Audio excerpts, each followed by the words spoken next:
জৰাবাৰী সমবায়ে ৩,০০০ কুইণ্টল চৰকাৰী চাউলত দুৰ্গন্ধত অতিষ্ঠ হৈ ৰাইজে ঘেৰাও কৰিলে সমবায় সচিবক। এটা মাহৰ ভিতৰত দুটা ভয়ানক বানে তছনছ কৰিলে কামপুৰৰ জনসাধাৰণৰ জীৱন। অকল জনজীৱনেই নহয়, বহু সামগ্ৰীও ক্ষয় ক্ষতি হ'ল। কামপুৰৰ জৰাবাৰী সমবায় গুদামত পঁচিল ৩,০০০ কুইণ্টল চৰকাৰী চাউল। উল্লেখযোগ্য যে মে' মাহত দুখীয়া লোকক বিতৰণ কৰিবৰ বাবে এই চাউলখিনি গুদামত মজুত কৰি ৰখা হৈছিল। কিন্তু যোৱা ৬ মে'ত হোৱা প্ৰথমটো বানত গুদামৰ ভিতৰত পানী সোমোৱাত গুদামৰ ভিতৰতে পচিব ধৰে চাউলখিনি গেলিব ধৰাত সমগ্ৰ অঞ্চলটো দুৰ্গোন্ধই ভৰি পৰে। ৰাইজৰ অভিযোগ, এই দুৰ্গোন্ধত বহু লোক অসুস্থ হৈ পৰে, যাৰ বাবে স্থানীয় ৰাইজে চাউলখিনি আঁতৰাই নিবৰ বাবে নগাঁও জিলাৰ যোগান বিভাগক অৱগত কৰে যদিও কোনো সুফল নোপোৱা বুলি জনা গৈছে। ইয়াৰ মাজতে দ্বিতীয়টো বানে গুদামত পানী সোমাল।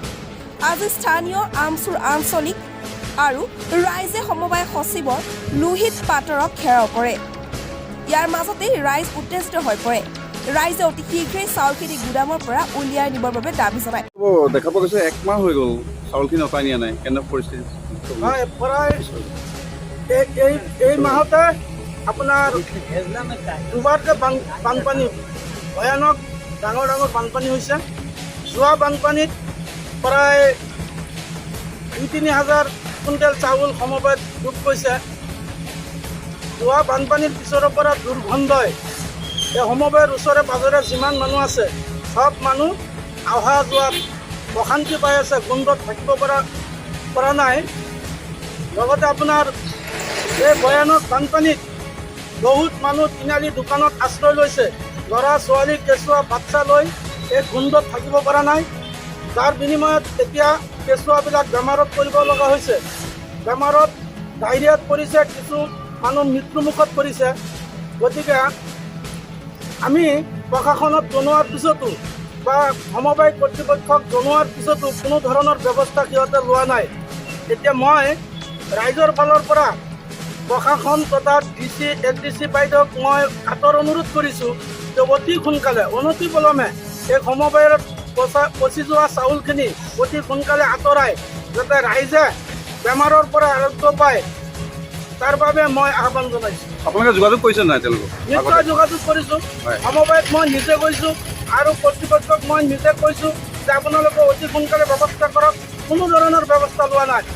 আপোনালোকে নিজে চাইছে যে ৰাস্তাত গ'লে গোন্ধ ওলায়, অফিচৰ সন্মুখত গ'লে গোন্ধ ওলায়। এনেকুৱা পচা গোন্ধ, যি গোন্ধত এই মানুহৰ অশান্তি, বানপীড়িত মানুহ এই দোকানত শিবিৰত বসবাস কৰি আছে, থাকিব লগা হৈছে, গোন্ধত থাকিব পৰা নাই, বেমাৰ আজাৰ হৈছে। খোৱাৰ সময়তো গোন্ধ ওলাইছে, মানে চতুৰ্ফালে মানুহে অশান্তিৰ মাজত পৰি আছে। গতিকে মই ৰাইজৰ ফালৰ পৰা আকৌ কাটৰ অনুৰোধ জনাইছোঁ।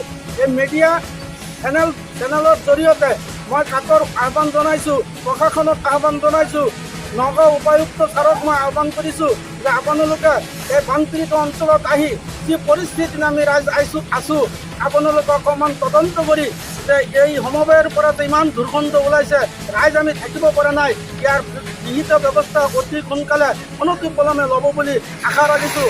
অন্যথা যদি আমাৰ বেছিদিন এই গোন্ধত থাকিব লগা হয়, তেনেহ'লে আমি ৰাইজে এই সমবায় তলা লগাই দিয়াৰ ব্যৱস্থা আমি হাতত ল'বলৈ বাধ্য হ'ম।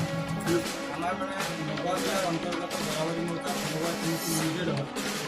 আজি বিগত 1 মাহ আগত এটা ডাঙৰ পানী হৈ গৈছিলে। সেই পানীতে এই সমবায় সমিতিৰ কিছু চাউল পানীত ডুব গৈ পচি গ'ল।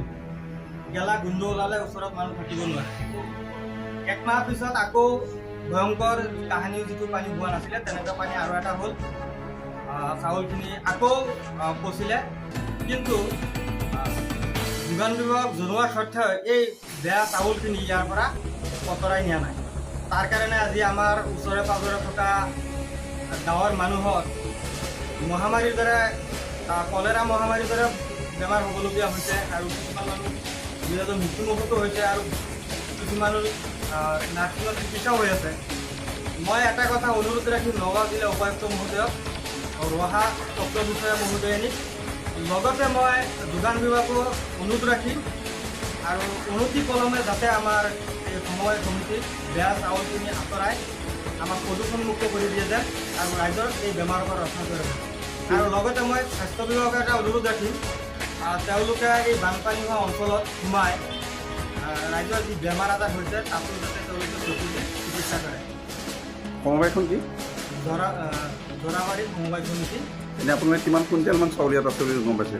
আমি বিভাগীয় কৰ্তৃপক্ষৰ পৰা জনা মতে হয়তো 3000 কুইণ্টেল চাউল ইয়াত আছে। হয়তো তলৰখিনিহে তাত মানে গেলিছে আৰু ওপৰৰ মালখিনি উঠাই লৈ গ'লে আৰু তলৰ মালখিনি উঠাই দিলে হয়তো আমি ইয়াৰ পৰা মুক্ত হ'ম বুলি আশা কৰোঁ। মই চৰকাৰকো অনুৰোধ ৰাখিম যে অনতিপলমে যাতে অতি শীঘ্ৰে আমাৰ এই চাউলখিনি আঁতৰাই ৰাইজক সকাহ দিয়ে। আজি এনেই আপোনালোকে যেতিয়া ছেক্ৰেটাৰীক লগ কৰিছে, ছেক্ৰেটাৰীয়ে কি ক'লে আপোনালোকে? ছেক্ৰেটাৰী আমি গুদামৰ ছেক্ৰেটাৰীজনক সুধিলোঁ। তেওঁ ক'লে যে বিভাগীয় কৰ্তৃপক্ষৰ লগত আগত যোগাযোগ কৰিছে, কিবা তেওঁলোকৰ কোনো ফৰ্মেলি অৰ্ডাৰ নাই, তেওঁলোকে নোৱাৰে, তেওঁলোকে নিজে আঁতৰাব নোৱাৰে। ইফালে আমাৰ ৰাইজ মৃত্যুমুখত পৰিবলগীয়া হৈছে। কেতিয়া অৰ্ডাৰ ওলাব আমি এটাই বুজি পাওঁ, আমাক এইখিনি চাউল যিকোনো প্ৰকাৰে লেতেৰা চাউলখিনি আঁতৰাব লাগে, আঁতৰাই পেলাই আমাক বিপদমুক্ত কৰিব লাগে, প্ৰদূষণমুক্ত কৰি এই ৰাইজখিনিক আমাক সকাহ দিব লাগে। কামপুৰৰ পৰা মাইনুল হকৰ ৰিপৰ্ট, ইণ্ডিপেণ্ডেণ্ট 84।